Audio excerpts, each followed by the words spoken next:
Now for these questions here, we're multiplying a multiple of 10, so a number in the 10 times table. And this means that we can use mental methods to work these out. So for 7 times 60, because we know that 7 times 6 is 42, 7 times 60 is 420, because if we have one end zero in the multiplication, we need one end zero in our answer. Now 80 times 9.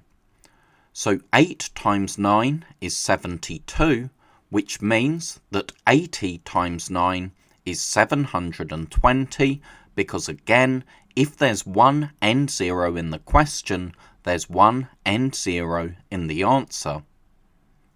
And 9 times 80 has the same answer, because again, if we ignore our end zero, we have 9 times 8, which is of course the same as 8 times 9, but one end zero in the question means we need one end zero in the answer.